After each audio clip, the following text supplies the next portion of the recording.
Hey there, Dean Guido here with Compound Performance, here to deliver another set of nutritional strategies to help you with your clients, whether it be strength coaching, working with general population, or just doing nutrition for yourself. Don't forget to join our email list. This is where we're going to be releasing our weekly roundups, the YouTube content, which we want to do weekly, and see us for any podcast and highlights on Instagram for the week. So without further ado, 2 nutrition strategies you can use high flux for with either strength athletes or general population. So here's 2 scenarios that I think high flux dieting is going to be beneficial for the people that you're working with, right? So the first one would be any weight class sport where the individual tends to eat a lot and or again has a pretty high energy requirement. A lot of times when we get into certain sports like powerlifting, even weightlifting, but you can look at jiu-jitsu, wrestling, anything where there's a weight restricted piece to it, right? Again, they're going to have to come in at a certain weight, and a lot of times what's classically been done to cut them ends up being calories, right? And when it comes to performance for that actual sport, the less and less you eat over time, generally the worse you perform. Now that's not going to be the same in every scenario, but there's probably a better way, right? And that's where high flux can come in, right? So they'll have the physical demands of their actual sport and the energy expenditure that comes with that. And then a lot of times classically people will just pull away calories, right? And then slowly cut weight. And again, with that comes the same, adaptations that come with any classic diet, right?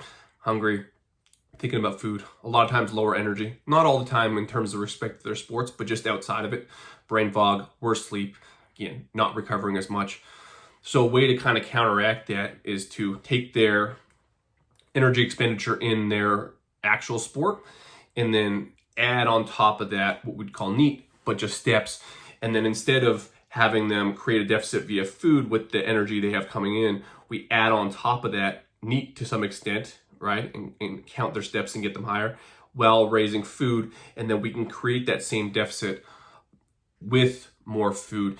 And although the deficit, we can usually run the same deficit and lose weight at the same speed, what ends up happening is a lot of times, especially mentally, once you get past a certain threshold of food, they're not treating it as a diet. And especially when we're using more food to then put in the energy out, we just have a more efficient system to then use energy. So a lot of those performance, woes don't necessarily come with it a lot of times. Not every time, but we can kind of counteract that by bringing up food. And then we don't end up treating it as a diet and they can do it longer. And then classically, we have a little bit more control that doesn't have to do with food, right? And so anytime that they need to cut a little bit more aggressively, you would just up steps. Now, there's going to be a top end to that. If they can't recover from their sport demands plus the added extra NEAT, obviously, then we can start to use food. But as an individual scenario, obviously, you're going to have to use your coaching skills to figure out where that is. But we don't have to step into the food category as the first and the biggest hammer we use. Almost use that as the last piece to pull off weight at the end. Another scenario, and probably the most important one if you're working with general populations, either in the fitness space, the strength space, or even in the nutrition space, is going to be hunger, right? Hunger and energy. Most people, when they're working out and or trying to lose weight, the first place they're going to go, again, ends up being food, much like our athletes. And with that, especially if you live a pretty busy life and you got work and you're sitting a lot, again, you like to be social, cutting out food a lot of times cuts out a lot of stuff they like to do. And I won't get into the dynamics of what makes that unsuccessful, but the biggest piece about high flux in terms of why it's successful for most people is the hunger cueing goes down. They had a study when they compared people that were in low flux in high flux, and they test the same people in 2 different environments.